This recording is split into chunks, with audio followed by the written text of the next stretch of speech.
É incrível, cara. Essa foi uma das rodadas de Champions mais especiais para o futebol brasileiro, cara. O que também meio que dá um cala-boca em muita gente que fala que o Brasil não tem talento. Cara, eu sempre falei pra vocês, a gente tem a cobertura aqui da Seleção Brasileira no canal. Toda vez que tem jogo da Seleção Brasileira, a gente faz live pra falar. E uma coisa eu sempre falei pra vocês, o problema da Seleção Brasileira não é jogador. O problema não é talento. O problema não é a safra, que nem muita gente fala. Muito isso pelo contrário.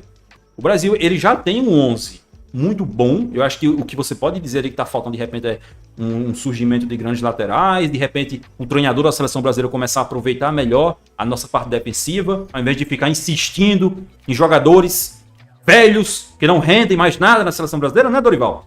De repente isso seria uma boa. Mas em questão de talento, a Seleção Brasileira tá muito bem servida, tem jogadores incríveis, e hoje, cara, você olha pro ataque do Brasil e você tem os dois melhores jogadores do futebol espanhol, provavelmente, né? O Vinícius Júnior e o Rafinha. Você tem aí um bola de ouro e você tem um cara que tá fazendo temporada para brigar pela bola de ouro. Essa questão aí do Rafinha ser bola de ouro, eu tenho para mim, cara, que é muito difícil que o favorito a bola de ouro na primeira metade da temporada ganhe a bola de ouro. E geralmente, assim, se tem uma coisa que eu aprendi nesses mais de 10 anos acompanhando o futebol europeu, é que na maioria das vezes o cara que tá jogando mais bola no primeiro semestre da temporada, ele não mantém para ser o bola de ouro no segundo semestre. Claro que tem exceções, por exemplo, o Messi, na temporada 2018-2019, o Messi é o melhor jogador do mundo no primeiro semestre e é o melhor jogador do mundo no segundo semestre e ganha a bola de ouro. Mas normalmente é bem comum de você ver o contrário acontecer. Por exemplo, a bola de ouro 2024, o melhor jogador do primeiro semestre da temporada passada foi o Bellingham. Mas o melhor jogador do segundo semestre, que é o semestre mais importante, é o semestre onde o pau tora, onde tem os jogos mais decisivos nos campeonatos, nas Copas Nacionais e na Liga dos Campeões, foi o Vinícius Júnior. E é por isso que ele vai ganhar a bola de ouro. Então o Rafinha tá fazendo um primeiro semestre fantástico, mas acho que é muito cedo pra gente começar a conversar sobre brigar por bola de ouro. Para isso a gente vai ter que esperar para ver o que é que o Rafinha vai fazer no segundo semestre. Mas enfim, voltando a esse assunto da seleção brasileira, como eu falei, eu acho que o problema está longe de ser talento. A gente tem grandes jogadores, tem jogadores muito bons e tem ainda mais surgindo, né? A gente tem que lembrar que o Estevão e o Endrick são o futuro da seleção brasileira, né? São caras que, quando atingirem o que a gente espera que eles atinjam, com toda certeza vão ajudar demais a seleção brasileira. Espero que os dois, ou pelo menos um deles, exploda até a Copa 2026, porque a gente vai precisar. E o problema real, eu acho, é o entorno. E quando eu digo entorno da seleção brasileira, eu me refiro não apenas ao treinador. O treinador também está no pacote. Eu não acho que o Dorival Júnior está fazendo um bom trabalho. Eu acho que o Dorival Júnior está fazendo um trabalho fraco. Ah, o Brasil goleou na última rodada, goleou. Mas goleou ninguém. Goleou uma seleção horrível, que é o Peru. E ainda por cima precisou de pênaltis, cara. Eu juro a vocês, eu tenho pesadelo à noite quando eu sonho, quando eu lembro o que poderia ser aquele jogo contra o Peru se não fosse os pênaltis. Juro a vocês, cara, sem querer pegar no pé, sem querer exagerar. A grande verdade é, de todos os jogos com o Dorival Júnior, cara, acho que você conta ali nos dedos de uma mão quantos jogos foram realmente bons. A maioria tem sido jogos muito pobres, muito ruins, que às vezes o Brasil depende de forma até demasiada de um lampejo ali, uma jogada individual dos nossos jogadores para conseguir resolver as partidas. Mas, além da questão do treinador, eu acho que a própria CBF em si não ajuda, né, cara? A CBF é uma zona, cara, com todo carinho. A CBF é uma zona, é uma várzea, parece uma piada ambulante, parece uma sitcom. A CBF parece uma sitcom. Então, quando você tem uma sitcom e um treinador fazendo um trabalho ruim, é difícil que você espere que o Vinícius Júnior jogue na seleção brasileira que joga no Real Madrid, que o Rafinha jogue na seleção brasileira que está jogando no Barcelona e todos os outros jogadores que a gente tem à disposição, né? Então, assim, se o Brasil realmente quiser aproveitar a grande fase do Rafinha, a grande fase do Vinícius Júnior, a gente vai precisar de um trabalho melhor. A gente vai precisar que o Dorival ou melhore muito o que ele está fazendo agora, ou saia e dê espaço para outra pessoa de repente conseguir fazer isso. Porque me desculpa, cara. Se você tem o Bola de Ouro, se você tem o Vinícius Júnior, e ele não consegue render na seleção brasileira, alguma coisa de errado tem. Alguma coisa de errado tem. Porque o Vinícius Júnior ele consegue jogar 1000 vezes melhor contra times fortes da Espanha e da Europa, na Liga dos Campeões, do que ele joga contra o Paraguai, do que ele joga contra a Venezuela, do que ele joga contra a Colômbia. Porra, por que isso acontece? Não é a primeira vez. A gente tem outros exemplos aí na história de grandes jogadores que rendiam muito nos seus clubes e chegava na seleção brasileira, e não, na seleção nacional, seja lá qual for, e não conseguiam render. Hoje eu tava falando com um cara no meu Twitter, e eu citei o exemplo do Messi. Cara, o Messi, na época do Guardiola, que o Messi tava voando, era o melhor jogador do mundo, 4 bolas de ouro seguidos, caralho, o Messi não conseguia render nem metade na seleção da Argentina. Por quê? Era porque o Messi era pecho frio, era porque o Messi era pipoqueiro, não era argentino de verdade, que nem muita gente falava naquela época. Não! Era porque a Argentina era uma merda! A Argentina era uma porcaria! Os caras foram pra Copa de 2010 com o Maradona! O Maradona! De treinador. E o resultado? O Messi, em 2010, o Messi, no ápice da forma física, ele fez 0 gols na Copa de 2010. É coincidência? Como é que você leva o Messi no auge pra Copa do Mundo e ele não faz um gol? Cara, até o Vinícius Júnior, na seleção do Tite, na Copa de 22, ele fez gol. E o Messi não conseguiu fazer na Copa de 2010, treinado pelo Maradona. Então assim, cara, não importa o quão bom é o jogador. Pode ser o Messi, que é a porra do Messi, cara. Pelo menos um dos 2 melhores jogadores da história do futebol. E ele não conseguia render na Argentina naquela época.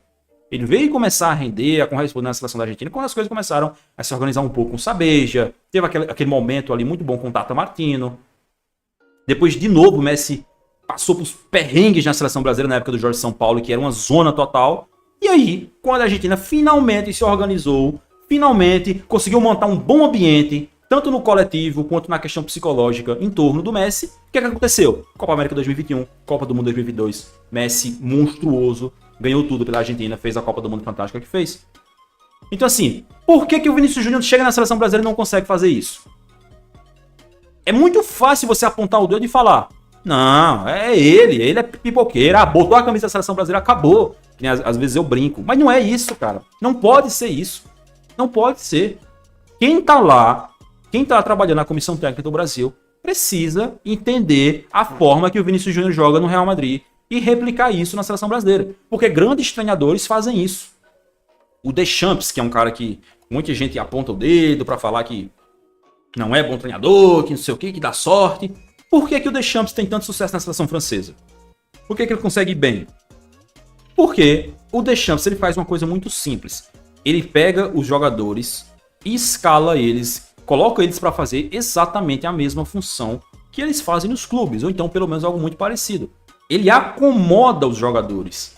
Cara, seleção, você tem muito pouco tempo para treinar, você se reúne a cada 1, 2, 3 meses. Então, o ideal é que nem sempre você vá conseguir treinar a equipe para jogar de uma forma impressionante, coordenada e tal, mas você precisa acomodar os seus melhores jogadores. Você precisa deixar eles de forma confortável para eles desempenharem o seu melhor, para eles conseguirem desequilibrar na seleção igual eles desequilibram nos clubes. Por que na seleção da Inglaterra ninguém joga bosta nenhuma? Porque os caras jogam X no clube e chegava na Inglaterra, o Southgate falava, irmão, tu consegue me fazer Y! Tu consegue me fazer Y! Era isso que acontecia. Porra, o Foden, melhor jogador da Premier League jogando de meio atacante, chegou na seleção da Inglaterra, o Southgate colocou o cara de ponta esquerda. Como é que o cara vai render, meu irmão? É óbvio que não vai render. A culpa é do jogador. É você reduzir muito a discussão, chamar jogador de pipoqueiro, dizer que esse cara não quer nada, esse cara não quer jogar pela seleção brasileira, esse cara é descompromissado, esse cara é chinelo. Porra! Não é, cara. Então assim, o Dorival tem aí, o que? A gente tá em 2024, 2025, tem um ano e cacetar, um ano lá vai paulada, pra conseguir fazer esses caras chegarem na seleção brasileira e jogarem o que eles jogam nos clubes. Se ele não conseguir, tem que ser mandado embora e tem que trazer alguém que consiga. É simples assim. Beleza, meus queridos? Ave Maria, cara. Pense numa live aqui que eu me estressei, cara. Pense numa live que eu me estressei, cara. Não é brinquedo não, cara. Não é brinquedo não. Tá muito calor. Eu tô sem água aqui, minha garganta já tá indo pro caramba. Mas eu precisava conversar esses assuntos com vocês, porque... cara, às vezes é tão chato, cara. Você abre Twitter e vai ver os caras estão falando a mesma coisa. Você entra em qualquer post do hat-trick do Vinícius Júnior e fala: olha, a seleção brasileira não consegue acertar um drible. Porra, cara. Pensa por que isso não acontece. Pensa por que ele não consegue acertar um drible na seleção brasileira. Tem que tentar entender isso. Anthony, cara, hoje... Opa!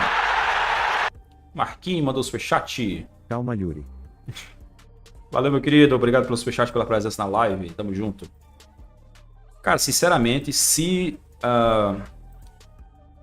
o Dorival cair, eu tentaria o Jorge Jesus. O Jorge Jesus já falou várias vezes que gostaria de treinar a seleção brasileira. E assim, se for pra trazer qualquer Zé Ruela que tá lá no futebol europeu, eu acho que não compensa. Se for pra trazer treinador europeu, esse treinador europeu bom, já se provou, que já mostrou que tem qualidade. E acho que o Jorge Jesus é um cara que é muito ranzinza, mas eu acho que ele entende o futebol brasileiro, ele entende os jogadores brasileiros, e acho que ele conseguiria extrair o melhor desses caras. Eu acho. Eu prefiro muito mais o Jorge Jesus do que o Abel Ferreira, porque apesar do Abel Ferreira ser um treinador bom, um cara vitorioso, consegue transformar as equipes de forma incrível para serem competitivas, eu acho que não combinam com a seleção brasileira. O Jorge Jesus eu acho que combina. Porque assim, é muito triste você olhar hoje, cara, o estado dos técnicos brasileiros. É muito triste, cara. O nosso melhor treinador brasileiro é o Tite, que não conseguia mais encantar com a seleção brasileira. A seleção do Tite era um porre de se assistir nesses últimos anos. Foi pro Flamengo, fez um trabalho de merda, e agora a gente tá com o Dorival. É o que tem, cara. Se for olhar mercado brasileiro, você quer treinador brasileiro? Quer fechar a porta para treinador estrangeiro? Beleza. É Tite, é Dorival, é Fernando Diniz, Renato Gaúcho. É isso aí, irmão. Acabou. Então, assim, se for manter essa... Como é que eu posso dizer? Essa visão de que não, seleção brasileira, só treinador brasileiro. Então pronto, é o que tem. É o que tem. A seleção da Inglaterra agora pegou o Thomas Tuchel, que pra mim é um treinador muito acima da média no futebol de seleções.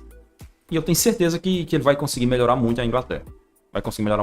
Teve muita gente relutante, especialmente por causa da relação nada amistosa, historicamente falando, entre a Alemanha e a Inglaterra. Mas a grande verdade é que se o Tuchel começar a render, se o Tuchel começar a fazer a Inglaterra jogar bola e conseguir ser campeão, os caras não estão nem aí se ele é alemão, cara. O que importa é vencer. Por exemplo, o Chile. Vocês pensam que os chilenos se importam que as duas Copa América que eles venceram foi com o treinador argentino, o Jorge Sampaoli? Os caras não estão nem aí, pô. Estão nem aí. Até porque a grande verdade é que no futebol atual, muitas vezes, o jogador ele não é nem necessariamente daquela seleção, daquela nacionalidade, e ele joga lá. Por exemplo, o Jorginho. O Jorginho foi campeão da Europa pela Itália. O Jorginho é italiano? Pro futebol ele é italiano. Mas ele é italiano? Yuri, qual seria a sua seleção brasileira ideal? Valeu pelo superchat, Marquinhos. Cara, seleção brasileira ideal? Não sei, cara. Não parei pra pensar nisso recentemente. Acho que na próxima data FIFA eu vou fazer um vídeo falando sobre isso de repente. Ou então eu falo na próxima live da seleção brasileira. Acho que essa aqui não é o melhor momento, não. Mas valeu pelo superchat. Enfim, meus queridos, acho que é isso. Não quero divagar muito aqui, porque essa aqui é a live da noite de Champions, então não quero misturar os assuntos. Mas eu acho que a gente tinha que falar um pouco dessa questão da seleção brasileira, já que os grandes destaques da rodada da Champions foram dois jogadores brasileiros. Ô, João Rafael, eu acho que o Barcelona vai ganhar do Real Madrid.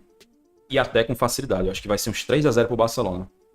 E assim, hoje eu não falei publicamente que o Barcelona ia golear o Bayern de Munique, mas eu tava sentindo. Tanto que eu fiz um conteúdo pro Eurofoot em que eu digo, geralmente nesses confrontos alguém costuma tomar uma porrada. Quem será que vai ser hoje? E eu fiz uma apostazinha em que eu coloquei que o Barcelona venceria por 3 gols de diferença, e a aposta acabou batendo. Então hoje eu tava meio que sentindo, cara, que o Barcelona ia ter uma grande atuação, até porque o próprio Bayern de Munique não tá deixando muito a desejar. Em breve eu vou fazer um vídeo lá no canal para falar sobre a questão do Bayern de Munique. E avisando mais uma vez para vocês, canal de cortes, quem quiser se inscrever, o link tá na descrição dessa live. LS FootJ, isso aí, loja de camisas parceira do canal, quem quiser conferir lá, utilizar o nosso cupom para comprar camisas, vocês ajudam bastante aqui no canal se vocês fizerem isso. E também dê uma conferida no vídeo de hoje, beleza? Ó, hoje saiu o vídeo aí no canal falando sobre o... Eita, porra, abri a live. Não é pra abrir a live, não. Bota, aqui, ó. Esse vídeo aqui, ó. Vinícius Júnior e a visão estereotipada do jogador negro. A gente postou lá hoje no canal. O vídeo ficou bem bacana. Acabou não rendendo muito em questão de views. Mas eu espero que vocês tenham gostado, beleza? Muitíssimo obrigado pela companhia aqui nessa live, meus bons. Voltamos no fim de semana. Eu ainda não sei se eu vou fazer dia de liga no fim de semana, porque pode ser que tenha live lá no Eurofoot, mas não está confirmado. Mas de Champions, né, na próxima rodada, a gente volta com a nossa livezeira Noite de Champions. Só confirmando para vocês, durante a fase de liga, a nossa live da Champions vai ser sempre na quarta-feira, beleza? Na quarta-feira a gente abre live e fala sobre a rodada completa. E aí na fase de mata-mata, aí sim, todos os dias que tiverem jogos, a gente abre live para falar sobre os jogos do dia, tá certo? Mais uma vez, boa noite para todos vocês, obrigado pela presença, pelo apoio. Nos vemos então na próxima.